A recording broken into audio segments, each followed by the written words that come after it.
Alright guys, here it is. I got me the largest clamp, SS clamp from Home Depot, and it's a size 104, I believe. It's like 127 over 178 millimeters. Um, this is not it. This is a very small one. Uh, this is a smaller version.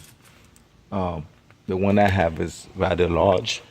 You put it is sitting right there in the front head shield. You wrap it around it. Just got a flathead screwdriver or some small type uh, bolt. So you put it in there, and I already checked the engine, tested it. It works. It works. Just as simple. This clip costs $1.98 at Home Depot, and that solves the problem. Or that rattling noise when you press your gas pedal.